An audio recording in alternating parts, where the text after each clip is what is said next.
저는 급히 달려갔고 모텔 201호 문을 벌컥 열었습니다. 그리고 저는 너무 놀라 그 자리에서 움직일 수 없었어요.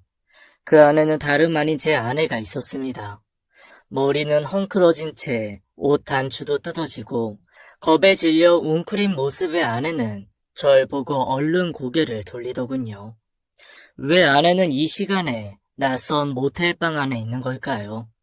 오늘은 바로 그 모텔 201호에 대한 기막힌 이야기를 들려드리려고 합니다. 저는 얼마 전까지 작은 출판사 편집장이었습니다.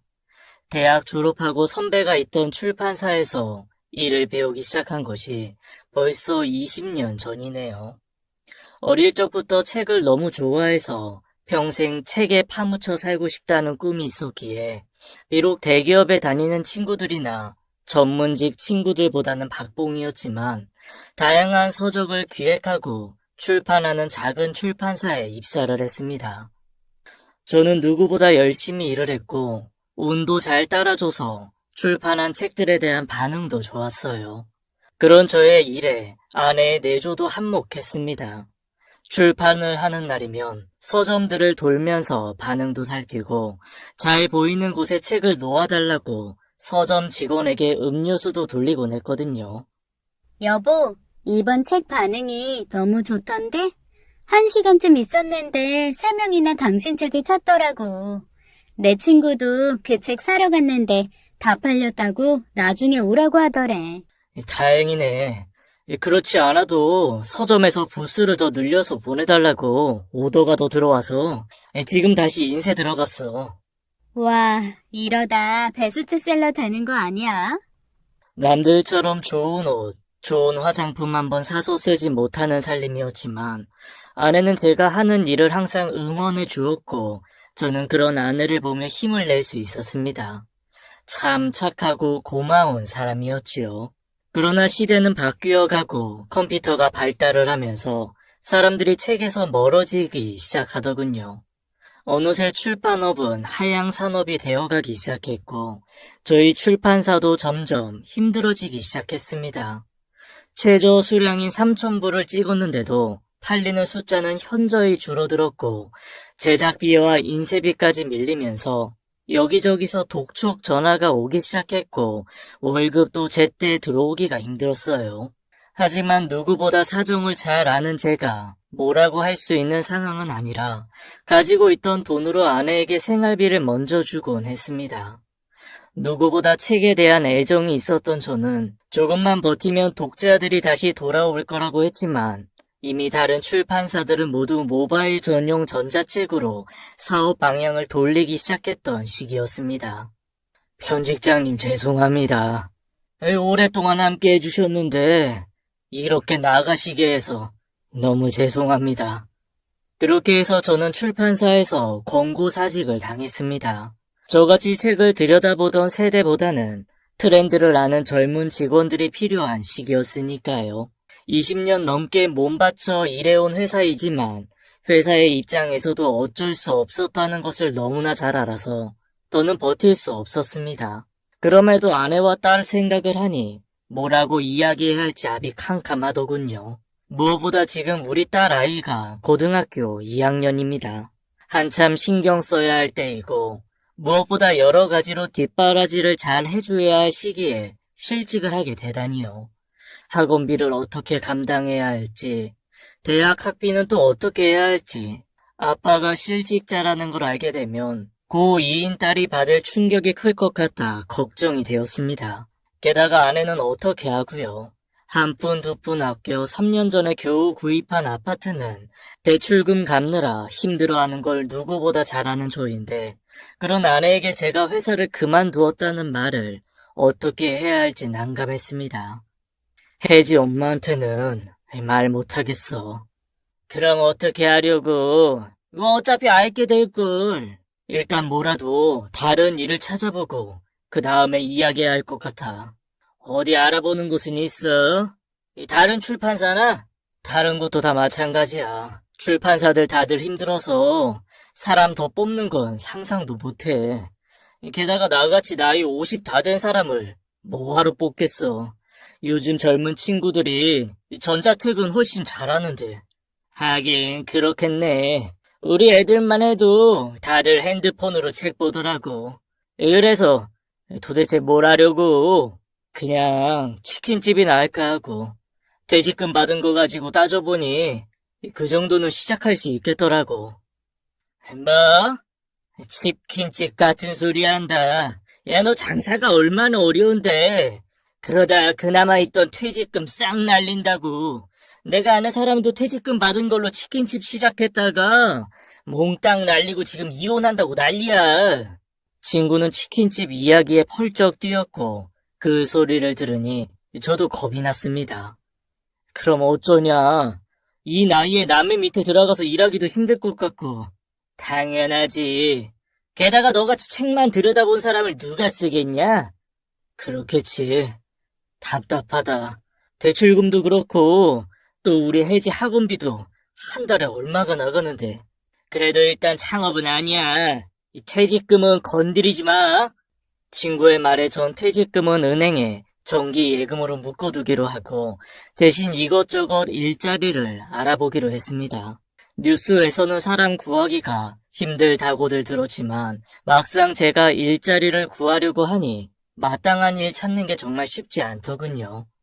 제 나이도 나이지만 중요한 건 제가 할 줄 아는 게 너무 없다는 것입니다. 조리사 자격증 있으세요? 저희는 조리하실 분이 필요하거든요. 중장비 기사 자격증 있으신 분은 잦습니다. 보아니 한 번도 막일 안 해보신 분 같은데 괜히 이런 데서 다치기라도 하면. 그동안 저는 뭘 하고 살았던 걸까요? 자격증이나 따놓을 걸 맨날 책만 붙잡고 살아온 인생. 막상 그 길이 막히고 나니 한 번에 실패한 인생이 되더군요. 당장 월급날이 다가오는데 이제 더 이상 아내에게 생활비 줄 수 없다는 사실에 더 이상 지체할 수 없었습니다. 아무래도 아내에게 이야기해야 할 것 같았어요. 그런데 여보, 아무래도 혜지 수학과에 늘려야 할 것 같아. 또? 지금 학원 다니고 있잖아. 고이잖아. 수아 엄마가 이번에 도곡동에서 가르치던 선생님을 겨우 모셔왔다고 특별히 우리 혜지 함께 넣어준대. 너무 무리하지 마. 지금 하고 있는 것도 힘든데 그러다 애 고3 되기도 전에 지칠라. 그렇지 않아도 나도 먼저 물어봤지. 그런데 지가 하고 싶다고 하더라고. 혜지가 다른 건 다 괜찮은데 수학이 늘 발목 잡는다고 속상해했잖아. 혜지가? 그래, 이제 1년도 안 남았어. 이런 기회가 없어요. 막판 스포트 올려야지.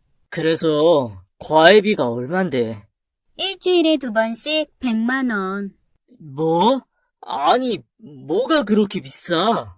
참 모르는 소리 한다. 그나마 둘이 해서 100이지 혼자 하면 150이야. 우리 혜지 안 한다고 하면 들어올 애들이 줄을 서 있거든. 그래도 당신 돈 때문에 그러지? 내가 다른 거 아껴 쓸게. 앞으로 1년인데 다른 건 몰라도 지가 원하는 공부는 시켜야지. 그래도 당신이 꼬박꼬박 생활비를 벌어다 주니 얼마나 다행인 줄 몰라요. 당신도 알지? 왜 혜지랑 초등학교 때부터 같이 다니던 윤주라는 애 말이야. 윤주 아빠가 빚보증 잘못 써는 바람에 월급 차압 들어오고 난리도 아닌가 봐. 윤주 그것 때문에 스트레스 받아서 성적도 뚝 떨어지고 우울증 생겨서 병원 다니고. 애들 한참 예민한 시기잖아요. 저는 더 이상 아무 말도 할 수가 없었습니다. 우리 혜지가 대학을 갈 때까지만이라도 비밀로 하고 막노동이라도 해야겠다는 생각을 했어요. 저는 매일 아침마다 출근을 한다고 집을 나섰고 주변 PC방에 앉아 구직란을 들여다보며 이력서를 넣었습니다. 출판 쪽은 아예 사람조차 구하질 않았고 구한다고 해도 전자책을 만드는 데 필요한 젊은 인력을 찾더군요. 저는 이것저것 가릴 입장이 아니라 막노동이라도 할 요량으로 찾고 있었습니다.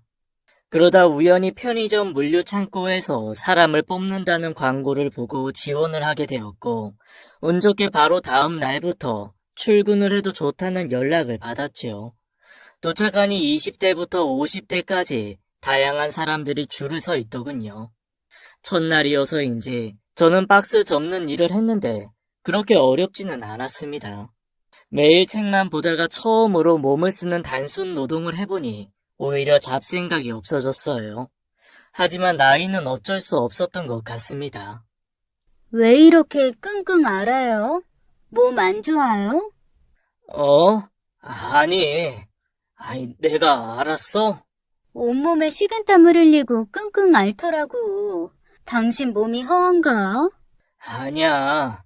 그냥 남자도 갱년기니까 아무래도 전보다는 힘들지. 아직도 책 나르고 하는 건 아니지? 해지 약 지을 때 당신도 보약 한 점 먹어야겠어. 아내는 걱정스럽게 저를 바라봤고 저는 혹시라도 들킬까봐 아무렇지 않은 척을 했습니다. 그래, 난 가정이야. 이 정도는 이겨내야지. 우리 혜지 공부 하나 못 시키는 무책임한 아빠가 될 수는 없지.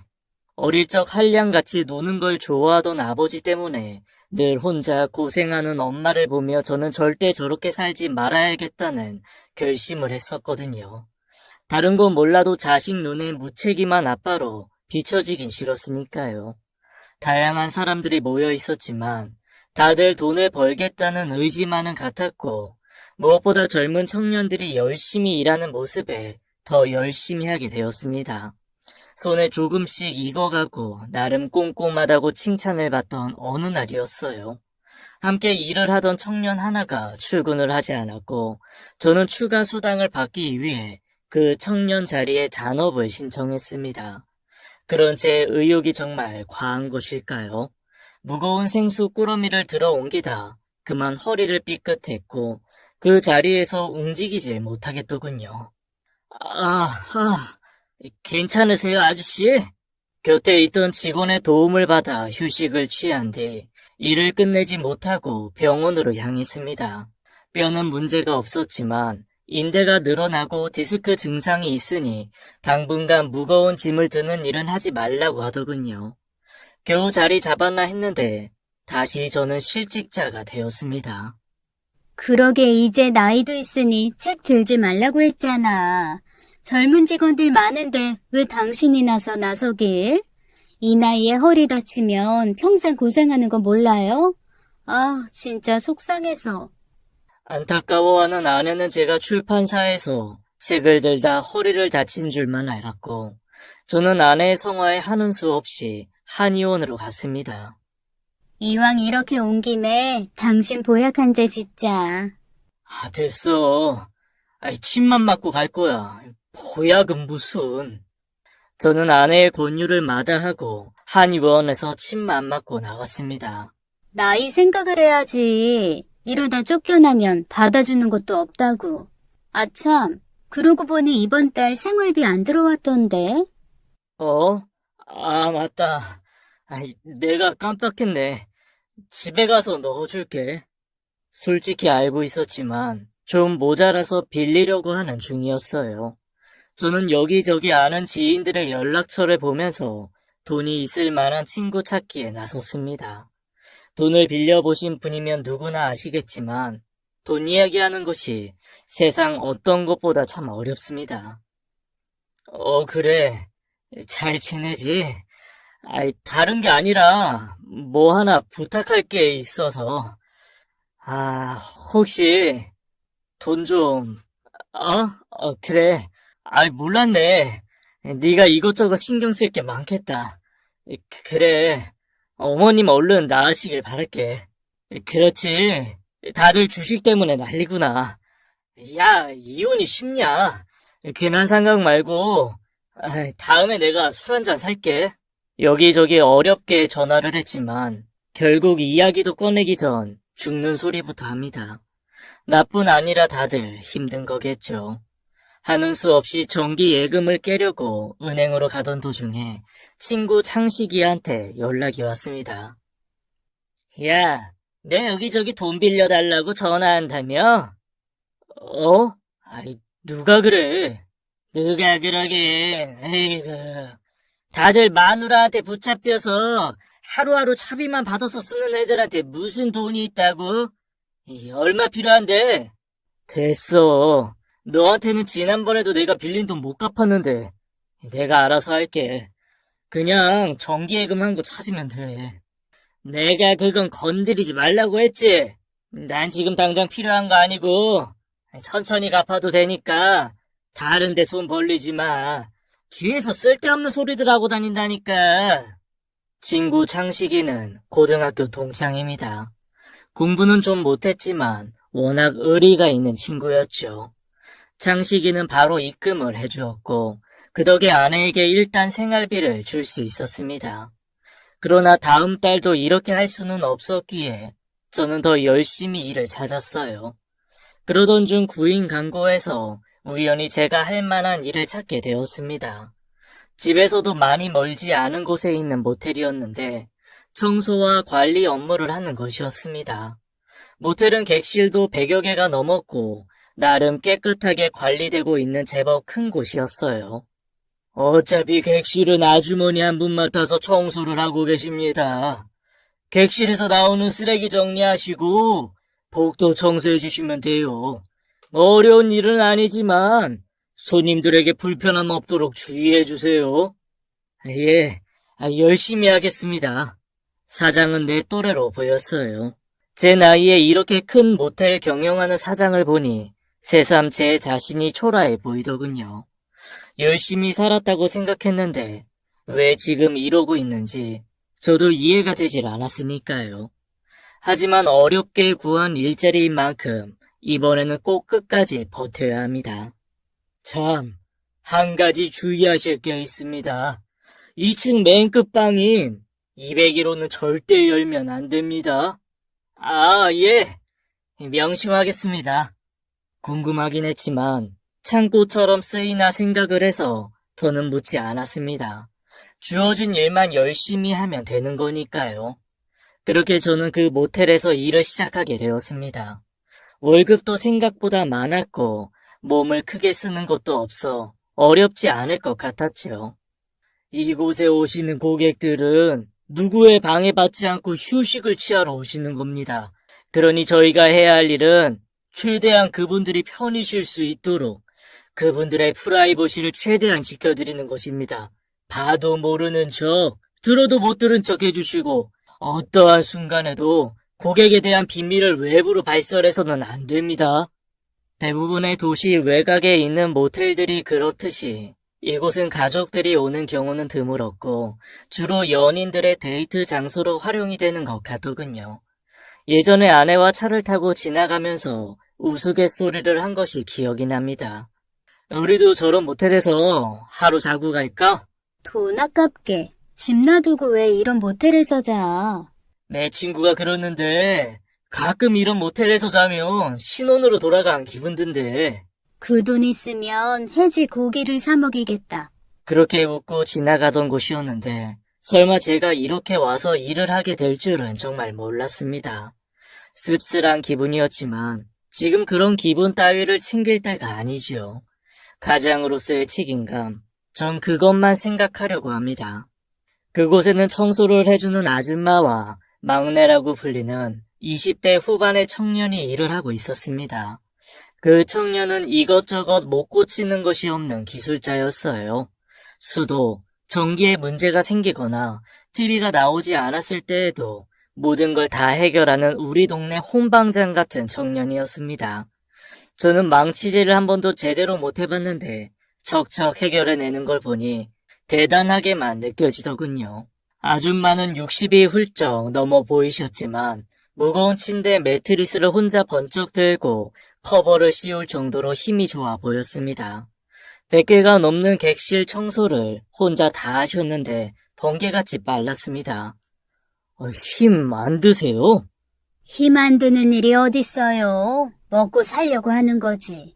근데 김 씨는 뭐 하던 분이유? 이런 일은 처음인 것 같은데. 예, 처음입니다. 그래서 좀 어설프죠?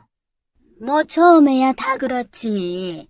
그래도 일하는 게 영 꼼꼼하시네. 학교 선생님이나 공무원 뭐 이런 거 하셨나? 책 만드는 일을 했습니다. 역시 맞구먼. 훌륭한 일을 하셨네요. 책 읽는 것도 힘든데 그걸 또 만들다니 대단하셔. 예, 뭐. 사는 게 다 그런 거예요. 고상한 일하다 남이 버린 쓰레기나 치우는 일하니 영 속쓰리겠지만 왕년에 나는 뭐였네 하면서 가만히 앉아서 입에 거미줄 치는 사람보다는 100번 훌륭하지. 예. 우리 남편 이야기하는 거야. 개뿔 가진 것도 없으면서 평생 놀고 먹는 것밖에는 몰라요. 돈 벌 생각은 하질 않으니까. 내가 보고 있으면 천불이 나서 이렇게 나오는 거예요. 자식은? 예. 딸 하나 있습니다. 고2예요. 한참 돈 들어갈 때네. 예. 안 사람은 여기서 일하고 있는 거 알아요? 아니요. 그냥 아직 말 못했습니다. 안 사람이 남편 하나는 제대로 뒀네. 이게 가장이지, 가장이야. 거침없이 내뱉는 아주머니의 말에 저도 갑자기 힘이 솟았어요. 참 사람 말이라는 게 다르고 다르다고 배운 건 많지 않아도 누군가에게 힘이 되는 말을 할 줄 아는 아주머니 같았습니다. 배움은 책에만 있는 게 아닌가 봅니다. 아마 아주머니 남편도 우리 아버지 같은 사람인가 보네요. 솔직히 책임감 아니면 당장이라도 그만두고 싶은 것도 사실입니다. 아파트 복도에 떨어진 쓰레기도 주워본 적 없는 저인데 알지도 못하는 사람들이 버리고 간 쓰레기를 모아서 버리는 게 제 직업이 되다 보니 내용물을 그대로 둔 채 무심코 버리던 커피캔 하나에도 반성이 되더군요. 쓰레기통 비우다가 주르르 흘려버린 커피에 옷이 다 젖었거든요. 그뿐인가요? 가끔 딸 같은 나이의 손님들이 드나드는 걸 보면 마음이 너무 불편했습니다. 부모님은 알고 계시려나? 저놈 저거 사기꾼 같은데. 우리 딸 혜지 생각이 나서 뭐라고 이야기해주고 싶은 걸 꾹 참아야 했지요. 보고도 못 본 척, 들어도 못 들은 척.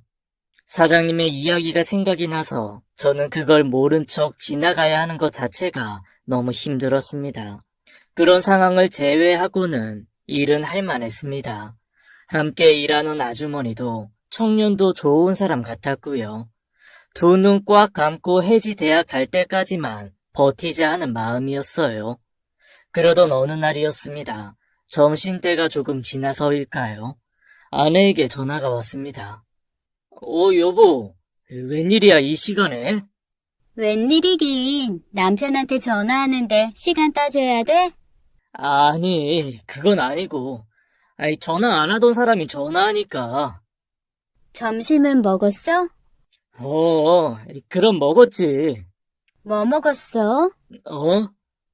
그냥 뭐 설렁탕 먹었는데. 왜? 제대로 먹으라고. 대충 때우지 말고. 그래. 당신은 뭐해? 난 친구 만나러 나왔어. 그렇게 아내와 통화를 하는 순간이었습니다. 갑자기 사장의 큰 소리가 들려왔어요. 아줌마! 저는 혹시 아내가 들었을까봐 얼른 전화를 끊었죠. 그리고 소리가 나는 쪽으로 달려갔습니다. 그런데 아줌마가 201호 앞에 서 있었고 사장이 눈을 부릅뜨고 아줌마를 몰아세우고 있더군요. 내가 이 방문 열지 말라고 했어요? 안 했어요? 아니, 저는 그냥 안에서 무슨 소리가 나는 것 같길래. 아주머니 귀가 어떻게 된 거 아닙니까? 이 소리가 나긴 무슨 소리가 난다고? 죄송해요, 제가. 당장 그만둬요. 예? 아니, 갑자기 그만두라니요. 저 무슨... 내가 처음에 들어올 때 말씀드렸죠? 절대 그 방 근처에도 가지 말라고. 지금 아주머니께서 그 약속을 위반하셨잖아요. 아니, 그럼 빈 방에서 사람 소리가 나는데 가만둬요? 사람인지 귀신인지 알아야 할 것 아니에요. 내가 무슨 도적질을 한 것도 아니고 그냥 사람 소리 나길래 뭔 일이 있나 해서 가본 건데. 전 약속 안 지키는 사람 딱 질색입니다. 새 사람 구할 때까지만 계시고 나가주세요. 아이고 참, 살다가 별일이 다 있네. 코딱지만한 모텔 가지고 있다고 유세 떠는 거요 뭐요? 거기에 뭐가 있길래 이렇게 난리래요? 뭐예요? 이 아줌마가 진짜? 첩이라도 숨겨놨나? 아줌마, 당장 나가요. 그렇지 않아도 당장 나갈 생각이에요. 원 더럽고 치사해서. 그렇게 아줌마는 그날로 모텔 일을 그만두었습니다. 그리고 아줌마가 하던 청소는 급한 대로 저와 막내 직원과 함께 나누어 했습니다. 저는 괜찮은 아줌마 한 분이 그만둔 것이 내심 아쉬웠지만 다시 한번 201호에는 절대 접근조차 하지 말아야겠다는 다짐을 하게 되었어요. 그전까지는 그 방이 창고라고 생각을 했고 그래서 접근을 못하게 한다고 생각했는데 아주머니 말대로 그 방에서 소리가 나는 것을 저도 들은 적이 있거든요. 사장님께 이야기할까 했는데 아줌마를 보니 그 말을 하지 않았던 것이 참 잘한 일이라 생각되었습니다. 여자겠지 뭐겠냐. 그 정도 돈 있고 모텔 가진 사장이 내 여자 없겠어? 결혼했다는데. 아이고, 이래서 문제야. 책만 본 놈들은. 당연히 했겠지. 했으니까 숨겨놓겠지. 그렇겠구나. 어쩐지 평소에는 사람 괜찮던데 201호에 대해선 과민하게 반응을 하더라고. 너도 조심해. 괜히 얼쩡거리다 쫓겨날라. 그럼 걱정 마. 우리 혜지 대학 갈 때까지는 거기서 버텨야 해. 재수 씨는 아직 눈치 못 챘고. 뭐 출퇴근 시간도 비슷하고 거기서 끝나면 샤워하고 양복 갈아입고 오니까 눈치 못 챌 거야. 그래도 조심해라. 이 여자들 촉은 진짜 무서워. 그래야지. 장식이 말대로 저는 예전 출근 시간에 맞춰서 나갔고 퇴근 시간에 맞춰 들어왔죠. 출판사에 비해 오히려 야근은 없었습니다. 요즘 인쇄 감리도 밑에 사람들이 하고 나이가 있다고 대우해주는 건지 야근도 못하게 하더라고. 묻지도 않은 걸 괜히 혼자 찔려서 이런저런 변명을 하고 있는 제가 참 우스웠습니다. 다행히 아내는 거기에 대해 별 이야기가 없었어요. 아침부터 웬 갈비탕이야? 전복도 들었네? 응, 전복이 보양식에는 최고잖아. 혜지도 그렇고 아침 잘 챙겨 먹어야지. 전에는 미숫가루 한 전 타주더니 혜지 덕에 내가 호강하네. 늙어서 내가 고생 안 하려고 그런다. 몸이라도 성해야지. 걱정 마. 내가 당신 보내놓고 갈 테니까. 웃겨 진짜. 대놓고 먼저 보낸단다. 왜? 나 보내놓고 새장가 가게? 다행히 아내는 눈치를 못 챘지만 계속 아내를 속이고 있다는 생각에 마음이 편하지는 않았습니다. 고인광고 내놨는데 아줌마가 쉽게 구해지지 않네요. 당분간 청소업체에서 와서 빨래랑 청소할 겁니다.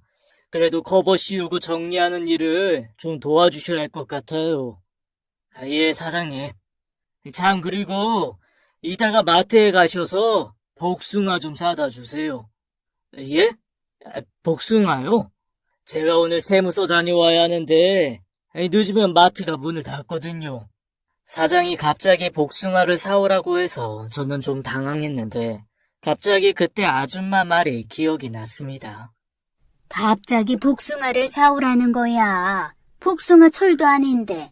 그래서 어렵게 구해오긴 했는데 내가 얼핏 보니 201호에 가지고 들어가더라고. 보통 복숭아는 임신하면 먹는데. 그렇다면 정말 201호에 누군가 임신을 한 여자가 있다는 건지 전 마트에 복숭아를 사러 갔습니다. K모텔에서 오셨구나. 사장님이 찾으시는 거 여기 있어요. 백두. 크고 탐스러워 보이는 복숭아를 내미는 슈퍼마켓 주인. 누가 복숭아를 엄청 좋아하시나 봐요. 매번 찾으시는 거 보면. 예. 복숭아를 사서 돌아온 저는 점점 201호의 정체가 궁금해졌습니다. 정말 창식이 말대로 이 사장의 애인이라도 있는 걸까요? 제가 퇴근하고 나면 밖으로 나오는 건지 전 본 적이 한 번도 없었는데 가끔씩 복숭아를 사가지고 사장이 들어간다는 이야기만 들었습니다. 무엇보다 저는 사장의 표정을 보면서 참 의아한 게 있었어요. 제가 이 정도 재력을 가진 사람이라면 돈 걱정 없이 편할 것 같았는데 사장은 무표정하고 말수도 적고 순간순간 우울해 보이기까지 했으니까요. 돈만 있다고 모두 행복한 건 아닌가 봅니다. 사장님 가족들은 안 계세요? 다들 미국에 있을걸요? 애들이 거기서 공부를 한다고 해서 미국 보냈는데 사모님 애들 곁에 같이 계신다고 가셨대요. 참 부모 잘 만나서 자기들 가고 싶은 곳에 가서 하고 싶은 공부하고 쓰고 싶은 돈 팡팡 쓰고 부럽네요. 저는 대학 가려다 아버지가 다니던 회사가 부도가 나는 바람에 대학 포기했는데 말이에요. 이래서 다 금수저니 흙수저니 하나 봐요. 갑자기 막내 직원의 말에 아찔하더군요. 나중에 우리 혜지가 아빠 원망이라도 하면 어쩌나고요. 아버지 마음이 오죽하셨을까요? 자식한테 잘하고 싶은 부모 마음은 다 똑같은데 솔직히 우리 사장님이 돈 많으실 줄은 몰라도 가족들하고 이렇게 떨어져 사는 게 얼마나 외로운 일인데. 외롭다니요. 우리 사장님 하나도 안 외로워요. 오신 지 얼마 안 되셔서 모르시나 본데 201호에 왜 못 들어가는지 아세요? 아니, 왜? 여자가 있어요. 바로 201호에. 에? 아이, 그게 무슨... 우리도 본 적은 없는데 거기서 소리 들었다는 사람이 한두 사람이 아니에요. 객실 손님까지 항의 들어온 적 있다니까요. 아이, 밤에 귀신 소리 난다고. 그럼 진짜 직원들 소문대로 사장의 애인이 201호에 숨어 있는 게 맞는 걸까요? 그런데 그 애인의 정체를 알게 된 건 그 후로도 꽤 지난 어느 날이었습니다. 그날은 첫 월급날이었고 저는 값진 노동의 대가를 받았어요. 출판사와는 또 다른 기분이랄까요? 수고하셨어요. 지난번 아주머니 그만두시고 청소도 도와주셔서 돈 좀 더 넣었습니다. 감사합니다, 사장님. 저는 첫 월급을 타고 나니 발걸음이 너무 가벼웠습니다. 마음이 붕 떠서일까요? 샤워를 하고 옷을 갈아입다가 넥타이를 안 하고 나온 겁니다. 저는 차를 돌려 다시 모텔로 향했고 탈의실에 있던 넥타이를 가지고 나와 다시 차에 올라탔습니다. 아내가 혹시 의심하면 안 되니까요. 그런데 막 차가 출발을 하려던 순간 멀리 익숙한 실루엣이 모텔 안으로 들어가는 겁니다. 어둠이 지는 터라 정확하게 알 수는 없었지만 아내의 모습과 흡사했어요. 하지만 아내가 이 시간에 모텔에 들어올 일이 없기에 전 그냥 집으로 갔습니다. 전 아내가 평소에 그토록 먹고 싶어 하던 피자 한 판을 사가지고 서프라이즈를 해주려고 미리 연락도 하지 않고 집으로 들어갔지요. 그러나 아내는 집에 없었습니다. 전화를 했지만 받지를 않았고 갑자기 아까 모텔에서 본 그 실루엣이 생각이 났습니다. 30분쯤 지났을까요? 전화가 오더군요. 어디야? 친구 잠시 만나고 있었는데 이야기 듣느라고 핸드폰 놓은 줄도 몰랐네. 근데 친구 누구? 정미 있잖아. 중학교 동창. 시어머니랑 힘들다고 울고불고 걔 달래느라고. 그랬구나. 나 오늘 월급날이잖아. 당신 좋아하는 피자 사왔어. 혜지는? 혜지는 학원에서 늦을걸. 나 곧 들어갈게. 조금만 기다려요. 조심해서 와. 아내는 누구라도 힘들면 당장 달려가서 도와주는 사람입니다. 어느 때는 오지랖이 넓어 주변 사람들에게 오지라퍼라는 소리를 듣기도 하지요. 아마도 가정사가 있는 친구가 또 하소연을 하고 있나 봅니다. 잠시였지만 혹시나 하는 마음에 아내를 의심했던 제 찌질함이 얼마나 싫던지요. 1시간쯤 지나자 아내가 집으로 왔습니다. 와, 맛있다. 에이, 너무 식었지? 아니, 더 맛있는데? 더 먹지 왜? 난 배불러. 이따 해지 오면 주려고. 또 사주면 되지. 오늘은 당신 먹으라고 사온 거야. 겨우 피자 2쪽 먹고 덮는 아내를 보면서 짠했습니다. 이깟 피자도 실컷 못 먹는 아내, 미안했어요. 그렇게 그날은 아내에게 미안한 마음만 가득한 채 지나갔습니다. 그런데 오해라고 생각하고 잊었던 저에게 말도 안 되는 일이 벌어졌습니다. 나 지금 가는 중이야. 뭐 필요한 거 없어? 아, 맞다. 당신 저기 마트 가면 복숭아 나와 있을 거야. 복숭아? 제일 비싸고 좋은 걸로 한 5개만 사다 줘. 평소 거들떠 보지도 않던 복숭아를 갑자기 찾는 아내가 이상했지만 별 생각 없이 저는 마트에서 복숭아를 사가지고 갔죠. 당신 복숭아 잘 안 먹잖아. 예전에 복숭아 벌레 보고 기겁해서. 아, 내가 먹을 거 아니고. 아이, 그럼 나? 난 알러지 있는데. 아니, 내가 아는 분이 복숭아를 무지 좋아하는데 병에다 손질해서 재워두면 드시기 편할 것 같아서. 누구? 요양병원에 계신 분. 당신 아직도 요양병원 봉사 나가? 아니, 오늘만. 아는 보호사 언니가 부탁을 해서. 아내는 치매 시아버지를 위해 요양보호사 자격증까지 딴 열혈 며느리입니다. 아버지가 돌아가시기 전까지 아버지 곁에서 열심히 간호를 했던 참 고마운 사람이죠. 아버지 돌아가시고 해지 공부 뒷바라지로 몇 년 쉬었는데 다시 시작한 모양입니다. 그래도 조심해. 노인들이라도 눕히고 일으킬 때 힘들잖아. 당신도 나이 생각해야지. 그래, 걱정 마요. 할머니가 어찌나 복숭아를 좋아하시는지. 밥은 입에도 안 대시면서 복숭아라면 하나를 다 드시더라고. 그렇게 아내는 복숭아를 정성스럽게 잘라 예쁜 병에 담더군요. 전에도 아버지가 약식을 좋아하신다고 매번 직접 만들었던 아내입니다. 그 생각을 하니 새삼스럽게 아내에게 미안하고 고마운 생각이 드네요. 여보, 누워 계신 어르신들도 자식이 오는 날이면 아침부터 얼마나 행복해 보이는 줄 알아? 오랫동안 안 오는 자식 기다리는 어르신들은 밥도 잘 안 드시고 기운도 더 없고.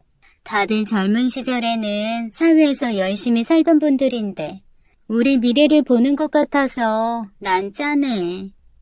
그래. 우리 아버지, 어머니는 당신 덕에 참 행복하게 사시다 가셨는데. 당신도 너무 스트레스 받지 말고 힘들면 그만둬도 돼. 갑자기 무슨 소리야. 해지 대학 갈 때까지는 열심히 할 거야.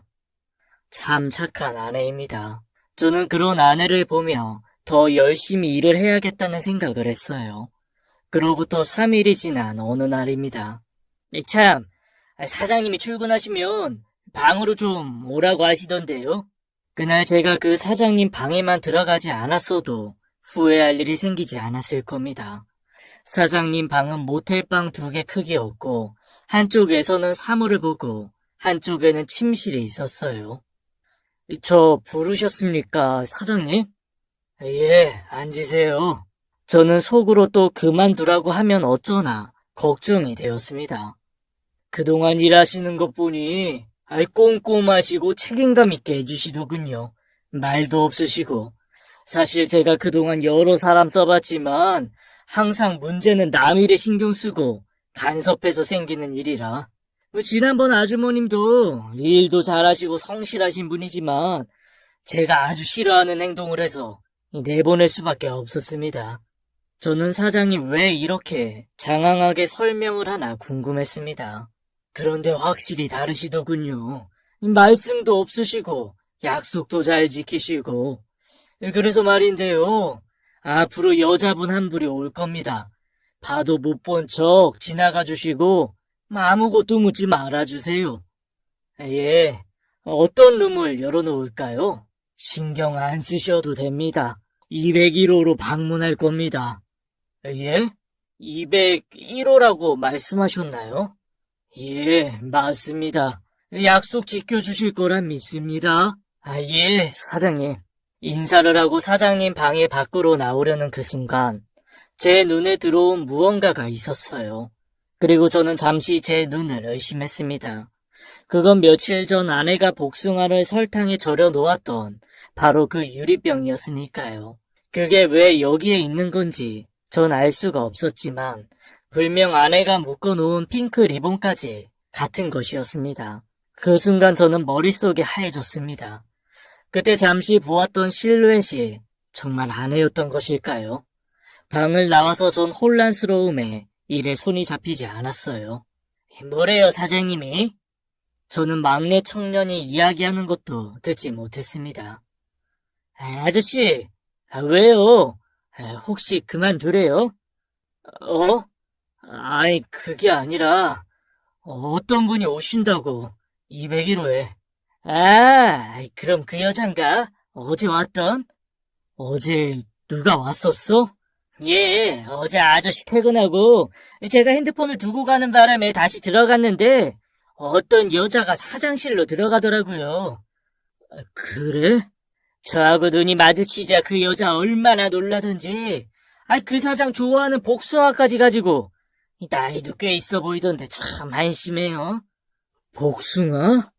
예, 그래서 월요일이면 시키는 복숭아 배달을 안 시켰나 봐요.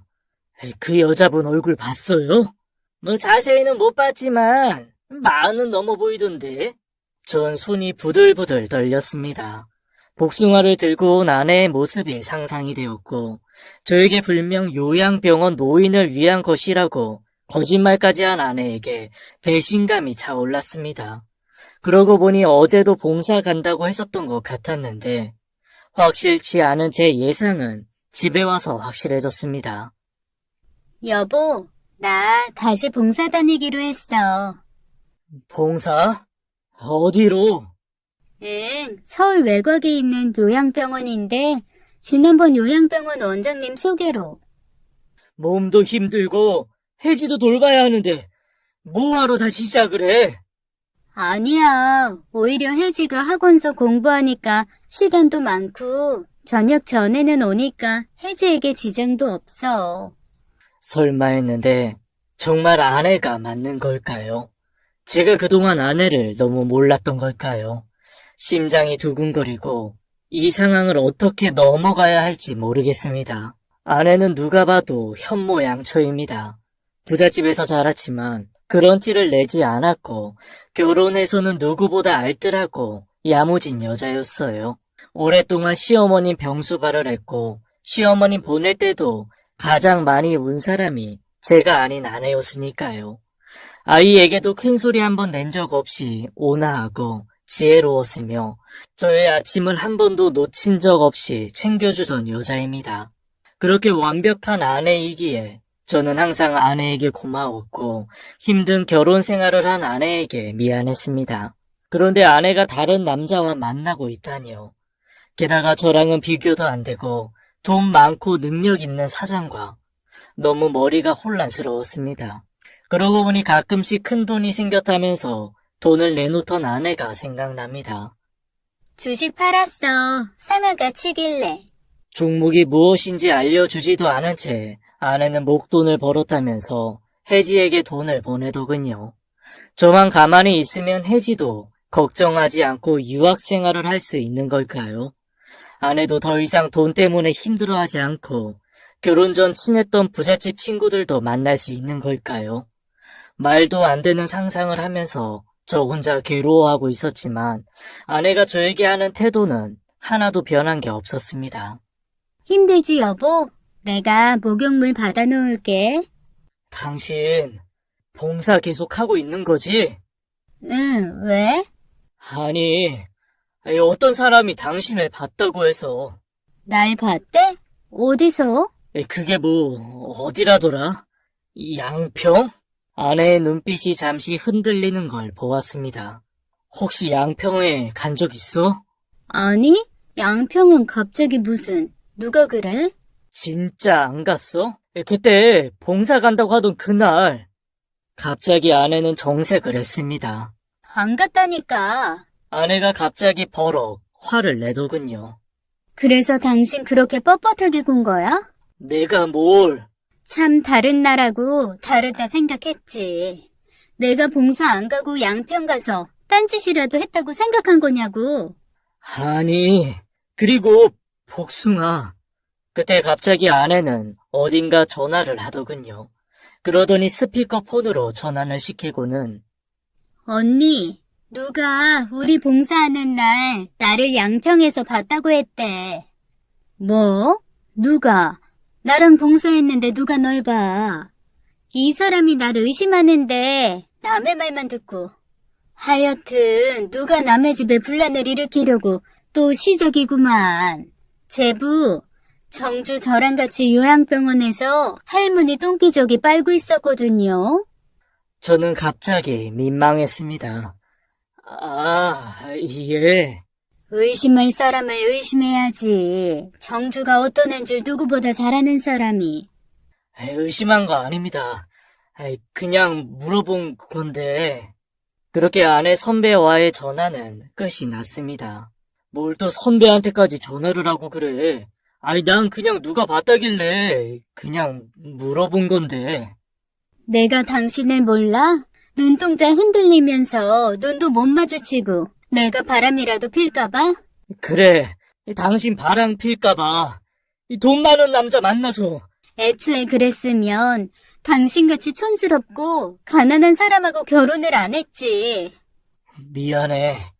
내가 요즘 좀 예민했나 봐. 그렇게 이야기를 정리를 했지만 저는 그날 밤 한숨도 잘 수가 없었습니다. 아내 역시 잠을 못 이루는 듯 뒤척이고 있더군요. 그리고 바로 그날이 왔습니다.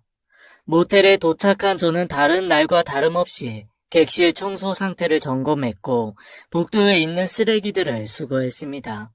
그때 멀리서 사장님 차 한 대가 도착을 했어요. 사장님의 전용 주차장은 객실과 바로 연결되어 제가 확인할 수가 없었습니다. 그렇게 오전이 지나가는가 했고 저는 혹시나 하는 마음에 아내에게 연락을 했습니다. 그러나 전화는 꺼져 있더군요. 오늘 아침 봉사를 가는 날이라고 저보다 더 일찍 나갔습니다. 봉사 중인 거겠죠. 저는 마음을 애써 다잡고 사무실에서 객실 현황을 파악하고 있었습니다. 201호 앞에 가까이 가자 문이라도 열어보고 싶었어요. 진짜 아내가 들어와 있는 건지 확인하고 싶은 제 마음은 너무 당연한 것 아닐까요? 사장님 아지트죠, 201호. 여자들 열어 눌렸던 저도 몇 번 봤다니까요. 울면서 나오는데 사장님이 뒤따라가서 봉투 쥐어주며 달래는 거 다들 딱 봐도 유부녀던데 이 가족들은 알고 있는지. 막내 직원이 했던 말이 계속 머릿속에 남아있었지만 제 일을 집중하겠다는 생각으로 2층에서 내려와 분리수거장으로 일부러 자리를 옮겼습니다. 그때였습니다. 갑자기 비명소리가 들렸고 저는 그 소리에 벌떡 일어났죠. 불명 아내의 목소리였으니까요. 전에도 사장한테 맞아 울던 여자들이 있다고 들었습니다. 저는 가릴 게 없었죠. 당장 201호로 뛰어갔고 마침내 201호 앞에 섰습니다. 그러나 문은 닫혀 있었고 잠겨 있었습니다. 저는 문을 두드렸고 안 열리더군요. 여보, 괜찮아? 무슨 일이야? 저는 비명에 찬 아내의 목소리를 듣자마자 모든 힘을 쥐어짜 문고리를 부수고 문을 발칵 열었죠. 여보, 당신 괜찮아? 아내는 머리를 쥐어잡히고 있었는데 그 머리를 잡고 있던 사람은 할머니였습니다. 여보, 당신이 어떻게 여기... 당신 어떻게 된 거야? 왜 여기에 있어? 할머니 이거 놓으세요.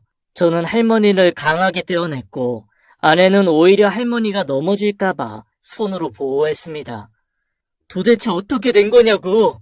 이 할머니는 누구고 왜 201호에 당신이 있느냐고. 미안해, 여보. 그게... 그때 뛰어온 사장. 어머니 진짜 왜 이러세요? 어머니? 저 할머니는 치매에 걸린 사장의 엄마였습니다. 회장은 보기와 달리 엄청난 효자였고, 효자 아들은 어머니가 치매에 걸리자 집으로 어머니를 모셨는데, 견디지 못한 아내가 미국으로 떠나버리고, 결국 사장 혼자 어머니 곁에 있었던 거죠. 워낙 괴팍하고 종잡을 수 없는 어머니를 201호에 모셔놓고 지내다가 우연히 데이케어 센터에서 제 아내를 만났다고 하네요. 사장은 아내가 워낙 노인들을 잘 돌본다는 소리에 일주일에 2번씩 간병인으로 고용했던 겁니다. 그동안도 가끔씩 간병인을 고용해서 201호에서 함께 지내게 했지만 사장 어머니의 괴팍함 때문에 매를 맞거나 힘들어서 그만두게 된 것입니다. 막내 직원이 보았던 것도 어머니의 행패에 눈물을 보이고 그만둔 간병인이었던 것입니다. 아내는 사실 제가 회사에서 실직 상태인 것을 알고 있었다고 합니다.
당신 회사 근처에 갔다가 당신하고 점심을 먹으려고 연락을 했는데 연락이 안 되더라고.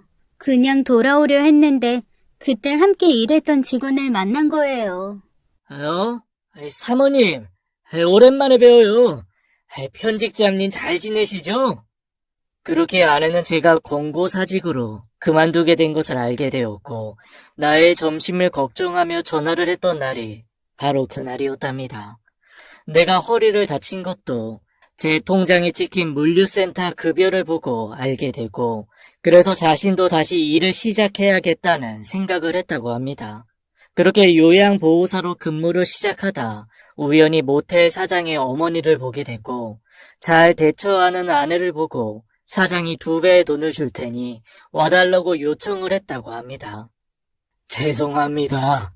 2분이 부부인 줄은 몰랐어요.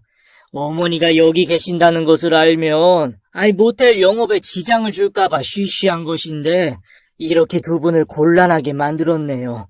정말 죄송합니다. 저는 아내를 보고 너무 부끄러웠습니다. 지난주에 처음으로 일을 하러 왔다가 창밖에서 쓰레기 수거하는 당신을 보고 내가 얼마나 놀랐는지 알아? 하필 왜 여기로 온 건지. 당신이 날 보면 또 얼마나 당황할까 하는 마음에 말하지 못했던 거야. 미안해, 여보. 당신이 미안할 게 뭐가 있어. 나야말로 진작에 당신에게 말도 못하고 괜히 오해나 하고 정말 찌질하다 내가. 제가 부탁을 좀 드려도 될까요? 저희 어머님 계속 모셔주실 수 있는지요? 남편과 상의해볼게요. 아내는 정중하게 이야기를 하고 그날 저와 함께 집으로 돌아왔습니다. 당신 잘하는 거 해보자. 내가 도와줄게. 작으면 어때? 난 당신이 책 만들고 사람들이 그 책을 구입하는 걸 볼 때마다 얼마나 자랑스러운 줄 알아? 내가 그동안 이럴 때를 대비해서 적금을 조금씩 부어둔 게 있어. 당신 받은 퇴직금하고 합하면 작은 출판사 하나는 만들 수 있을 거야. 아내는 제법 많은 돈을 모아두었더군요. 그 통장을 저에게 내놓았습니다. 여기서 해직 대학 등록금 제하고 나머지는 출판사 차리는 데 쓰면 돼요. 남들은 새로운 사업을 한다고 하면 전부 말릴 텐데 아내는 달랐습니다. 저에게 희망을 주었고 잘할 거라고 응원을 아끼지 않았어요. 그리고 본인은 그 할머니에게 일주일에 2번씩 가서 요양보호를 하고는 해지의 과외비를 벌더군요. 참 강하고 지혜로운 여자입니다. 제가 참 복이 많지요. 그런 일이 있은 후 1년, 혜지는 원하는 대학에 들어갔습니다. 그것도 성적 우수자로 전액 장학금을 받고요. 그리고 저는 작은 출판사에서 소소한 이야기들을 출판하고 있습니다. 큰 돈을 벌 수는 없지만 아직까지 종이책을 좋아하는 매니아층이 있어서 조금씩 나아지고 있답니다.